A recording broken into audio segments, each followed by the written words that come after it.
Good morning class, this is Varsha again and today we will going to start our topic of matter.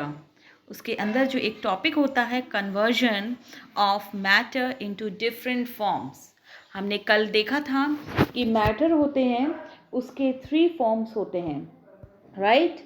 कितने forms होते हैं? हमने उसके 3 forms देखे थे, solid, liquid एंड लास्ट था गैस. अब हम ये जानेंगे कि सॉलिड को लिक्विड में कैसे कन्वर्ट करेंगे और लिक्विड को गैस में कन्वर्ट कैसे करेंगे, क्या प्रोसेस होगी, क्या नाम होंगे और फर्दर लिक्विड को सॉलिड में कैसे करेंगे और गैस को हम लिक्विड में कैसे कन्वर्ट करेंगे. Okay, but before starting with this I would like to discuss the topic on liquid. Okay, हमने कल सॉलिड के बारे में पढ़ा था, लेकिन आज हम लिक्विड के बारे में पढ़ेंगे, फिर गैस के बारे में पढ़ेंगे, फिर उसके बाद हम लोग दोबारा से अपने टॉपिक पे आएंगे, conversion of matter into different forms. Okay, तो यहाँ पे शो कर रहा है, आप देख पा रहे हैं, a liquid has a fixed volume but no fixed shape. It takes the shape of the container. The molecules in a liquid are not so tightly held as in solid, so they can slip over one another. However, stops at the surface, such movement, however, stops at the surface of the container, and so the liquid takes the same shape as the container. The volume of a liquid is fixed as the intermolecular space remains unchanged when the liquid changes shape. देखिए, आपको इसका मतलब बताते हैं. यहाँ पे आप देख पा रहे हैं, लिखा हुआ है a liquid has a fixed volume but no fixed shape. हमने सॉलिड में क्या जाना था कि सॉलिड के पास वॉल्यूम भी फिक्स होता है और शेप भी फिक्स होता है. वॉल्यूम भी फिक्स होता है और शेप भी फिक्स होता है. बट इन लिक्विड वॉल्यूम तो फिक्स होता है बट शेप फिक्स नहीं होता है. सपोज़ कीजिए हमने किसी भी 200 ml कोई भी लिक्विड लिया है, लाइक वाटर लिया है. सपोज़ कीजिए हम वाटर को ले रहे हैं और एक कंटेनर हमने लिया है, इस कंटेनर में वाटर को भरेंगे और ये कंटेनर सिलेंडर फॉर्म में है. कैसे फॉर्म में है? सिलेंड्रिकल फॉर्म में है. ओके, अगर हम 200 ml वाटर को इस सिलेंडर में पुट करेंगे, इसमें फिल करेंगे, तो ये पूरा घेर लेगा. 200 ml ही रहेगा इसमें पानी, ये नहीं कि 300 ml हो जाएगा. उसका वॉल्यूम फिक्स रहेगा, जितना है उतना ही रहेगा, लेकिन वो उसका जो शेप हो जाएगा वो सिलेंड्रिकल फॉर्म में हो जाएगा. तो वो जो वाटर है वो किसका शेप ले लेगा? That will take the shape of a container. Okay, suppose कीजिए हमने एक नॉर्मल सा सपोज़ कीजिए कोन टाइप का एक बॉक्स लिया हुआ है, यहाँ से वाटर फिल कर सकते हैं और ये कोन शेप का जो कंटेनर ये फिल हो गया. तो यहाँ पे ml तो उतना ही है वाटर का, जितना 200 ml लिया था हम लोगों ने उतना ही रहेगा, बट इसका जो शेप है वो कोन शेप में हो जाएगा. ओके, नाउ ये क्यों होता है? बिकॉज हमने पहले पढ़ा था कि सॉलिड के केस में जो मॉलिक्यूल्स होते हैं, जो पार्टिकल्स होते हैं, वो बहुत टाइटली पैक्ड होते हैं. But in a liquid they are not so as compare to solid. Solid की तरह इतने ज़्यादा टाइटली पैक नहीं होते हैं, वो एक दूसरे के ऊपर स्लिप कर जाते हैं. बट सॉलिड के केस में क्या हो रहा था? वो बस सिर्फ वाइब्रेट कर रहे थे ऊपर नीचे, बट वो कहीं मूव नहीं कर रहे थे. बट लिक्विड के केस में वो स्लिप कर जाते हैं, इसलिए उनका जो शेप होता है वो चेंज हो जाता है, लेकिन वॉल्यूम तो चेंज नहीं होगा. The volume of a liquid is fixed as the intermolecular space remains unchanged. क्योंकि जो उनका स्पेस होता है वो चेंज नहीं होता है, स्लिप कर जाते हैं. बट जो पार्टिकल्स होते हैं उनके बीच का जो शेप होता है, उनके जो बीच का गैप होता है वो चेंज नहीं होता है, वो तो फिक्स है. सपोज़ कीजिए ये मॉलिक्यूल्स हैं, इनके बीच का जो गैप है ये तो सेम रहेगा, लेकिन ये स्लिप कर जाते हैं, इसलिए वो शेप ऑफ कंटेनर ले लेते हैं. लेकिन ये फिक्स रहता है, इसलिए उनका वॉल्यूम फिक्स रहता है. ओके, नाउ आगे पढ़ते हैं. उसी तरीके से अब हम गैस पे आते हैं. हमने सॉलिड पढ़ लिया, लिक्विड पढ़ लिया, अब हम गैस को पढ़ते हैं. ओके, यहाँ पे शो कर रहा है a gas has neither a fixed volume nor a fixed shape. हमने सॉलिड के केस में पढ़ा था फिक्स्ड वॉल्यूम होता है, फिक्स्ड शेप होता है। लिक्विड के केस में पढ़ा था, देखिए हमने solid, wait a minute, solid के केस, एक मिनट, यस, सॉलिड के केस में क्या पढ़ा था हमने कि फिक्स्ड वॉल्यूम प्लस शेप दोनों फिक्स था। लिक्विड के केस में क्या पढ़ा था, ओनली वॉल्यूम फिक्स था बट शेप फिक्स नहीं था। बट गैस के केस में यहाँ हम लोग क्या देखेंगे कि ना ही वॉल्यूम है और ना ही लिक्विड है, सॉरी ना ही शेप है fix. In a gas, the intermolecular force is so weak that the molecules are free to move to every part of the container. And इसलिए वो गैस क्या होता है, वॉल्यूम का शेप और कंटेनर दोनों ले लेता है, क्योंकि उनके बीच का जो गैप होता है वो भी बहुत ज़्यादा, मतलब कि इतना, मतलब कि ज़्यादा होता है कि वो मतलब कांस्टेंट नहीं रह पाता है। जैसे लिक्विड के केस में क्या था, गैप जो था मॉलिक्यूल्स के बीच का वो कांस्टेंट था, बट यहाँ पे कांस्टेंट नहीं होता, वो बहुत दूर है, फोर्स भी बहुत वीक है, इसलिए मॉलिक्यूल ईजिली फ्लो करते हैं, कोई गैप नहीं, कुछ नहीं, इसलिए दोनों चीज़ें फिक्स नहीं हैं।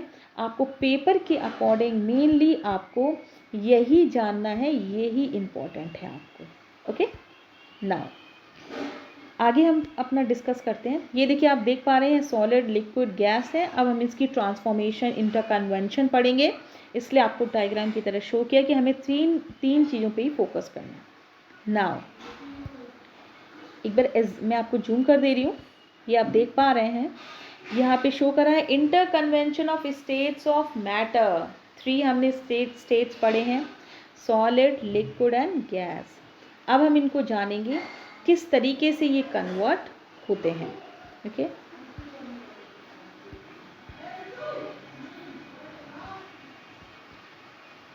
यहाँ पे जब सॉलिड को हम लिक्विड में कन्वर्ट करते हैं, सपोज कीजिए एक आइस क्यूब लिया है, आइस क्यूब को अगर हम पिघलाएंगे, मेल्ट करेंगे, तो वो किस में कन्वर्ट हो जाएगा, पानी में, लिक्विड में कन्वर्ट करते हैं। तो जब सॉलिड को लिक्विड में कन्वर्ट करते हैं तो उसको कहते हैं मेल्टिंग। जब सॉलिड को लिक्विड में करते हैं कन्वर्ट तो कहते हैं मेल्टिंग। आइस 0 डिग्री सेल्सियस में है और लिक्विड में कन्वर्ट हो जाएगा, कैसे होगा आगे बताएंगे।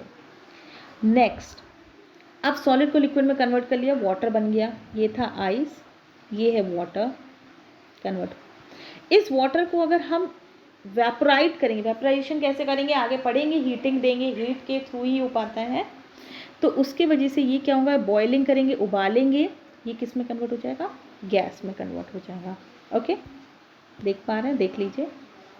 फ्रीजिंग, सॉरी मेल्टिंग, सॉलिड को लिक्विड में करेंगे तो उसको कहते हैं मेल्टिंग, लिक्विड को गैस में कन्वर्ट करेंगे तो उसे कहेंगे बॉइलिंग या वेपोराइजेशन या फिर एवोपोरेशन। उसके बाद मेल्टिंग को हिंदी में हम लोग गलनांक बोलते हैं और वेपोराइजेशन या वाष्पीकरण बोलते हैं। ओके, नेक्स्ट, अब हमने सॉलिड से लिक्विड पढ़ लिया, लिक्विड से गैस भी हो गया, बट कभी कभी कुछ एग्जाम्पल्स भी आपको बताएंगे, आगे की पूरी चीज़ें आपको क्लियर करेंगे। तो गैस को भी सॉलिड में कन्वर्ट कर सकते हैं, कोई भी चीज़ गैस है, वाटर वेपर, आपने देखा होगा वाटर वेपर जो होता है उसको अगर हम थोड़ी देर रख दें तो क्या करते हैं, जैसे वाटर वेपर कोई भी होता है, भाप होता है, थोड़ी देर तक उसको गर्मी मिल जाए या हीट मिल जाए तो वो दोबारा से अपनी उसी पोजीशन में आ जाता है। ओके, वो पढ़ेंगे हम, कंडेंसेशन बोलते हैं। बट अभी गैस को जब सॉलिड में कन्वर्ट करेंगे, सब्लिमेशन और डिपोजिशन होता है, वो हम आगे पढ़ेंगे। ओके, उसके एग्जाम्पल्स भी लिए जाएंगे आपके लिए। अब देखो आपको बताते हैं। नेक्स्ट, सॉलिड को लिक्विड में जब कन्वर्ट किया तो मेल्टिंग। अब दोबारा भी तो प्रोसेस हो सकती है, जो वाटर है, वाटर, क्या इसको दोबारा से हम लोग आइस बनाते हैं, फ्रिज में रख के आइस बनाते, क्यों बनाते, क्योंकि फ्रिज में हमें उससे कूलिंग दे रहे हैं, हम उसको ठंडा कर रहे हैं, तो वो आगे की प्रोसेस बताएंगे। लिक्विड को दोबारा से सॉलिड में करने के लिए हम सॉलिड में जब कोई भी आइस ऑफ क्यूब को हमने पानी में किया तो मेल्टिंग किया, अब लिक्विड को अगर हम सॉलिड में करेंगे तो उसको बोलते हैं फ्रीजिंग कर रहे हैं। क्या बोलते हैं? फ्रीजिंग कर रहे हैं। उसी तरीके से अगर हम गैस को दोबारा से लिक्विड में करेंगे, मीन्स अभी हम बता रहे थे आपको वाटर वेपर को हम दोबारा से लिक्विड वाटर में कन्वर्ट करने के लिए, उस प्रोसेस को कहते हैं कंडेंसेशन। ये बहुत इंपॉर्टेंट है, आपको ये अपने माइंड में रखना है। ओके, नेक्स्ट ये देखो यहाँ पे प्रोसेस है जो आपको भी बता रही थी, it's a very important process. So आपको इस पर बहुत कॉन्शियस होकर दिमाग बहुत मतलब ध्यान बहुत देना है। It's a very important part of matter. यहाँ पे दिखा रहा है सॉलिड को जब लिक्विड में कन्वर्ट करेंगे तो हीट दे रहे हैं, दैट्स वाई मेल्टिंग हो रहा है। और जब लिक्विड को गैस में कन्वर्ट कर रहे हैं तब भी हीट दे रहे हैं, वेपोराइजेशन। और दोबारा जब प्रोसेस करेंगे तो उसको हम बोलते हैं कूलिंग का प्रोसेस। कूलिंग करके हम करते हैं, इसको कहते हैं मेल्टिंग, इसको बोलेंगे हम वेपोराइजेशन। ओके, गैस को लिक्विड में जब कन्वर्ट करेंगे तो क्या बोलेंगे? कंडेंसेशन। सॉरी अभी मेरी कुछ प्रॉब्लम्स हो रही हैं, इसलिए थोड़ा आपको राइटिंग समझ में नहीं आ रहा है, बट कुछ आगे की वीडियोस में आपको ये जो प्रॉब्लम है ये भी मैं आप सॉल्व कर दूँगी। देन लिक्विड को जब सॉलिड में कन्वर्ट करेंगे तो इसे बोलते हैं फ्रीजिंग। ओके, तो ये आप लोग समझ पा रहे हैं कि हीट हम जब देते हैं तो कोई भी प्रोसेस किसी में कन्वर्ट होती है, और जब हम उसको ठंडा करते हैं तो वो प्रोसेस मतलब ये रिवर्सिबल प्रोसेस होती है। इसको हम फिजिकल भी बोल सकते हैं। एग्जाम्पल देख पा रहे हैं, ये देखिए बहुत अच्छा बेहतर तरीके से बताया गया है।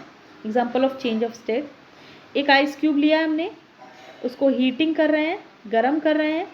मतलब गरम करने का मतलब ये नहीं नॉर्मली आप जाके उसको गैस के पास रख दें, मतलब उसको नॉर्मल टेम्परेचर पे रखें। हीटिंग वाटर में कन्वर्ट हो रहा है, इसको हम मेल्टिंग बोलेंगे। ओके, देन इसी वाटर को जब हम फिर दोबारा से गर्म करेंगे, आपने देखा होगा पानी को उबालते हैं तो उसका भाप निकलता है, तो वो वाटर वेपर मतलब गैसियस फॉर्म में हो रहा है।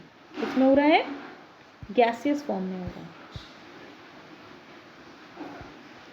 इसको हम बोलेंगे सॉलिड, इसे बोलेंगे लिक्विड, इसे बोलेंगे गैस। ओके ना, तो आज हमने अभी हीटिंग के बारे में पढ़ा है। आगे की जो वीडियोस होगी उसमें हम कूलिंग का भी आपको बताएंगे। जिस तरीके से आइस को हीट करके हम वाटर में कन्वर्ट कर रहे हैं उसे मेल्टिंग बोलते हैं। देन वाटर को वाटर वेपर में वेपराइजेशन बोलते हैं।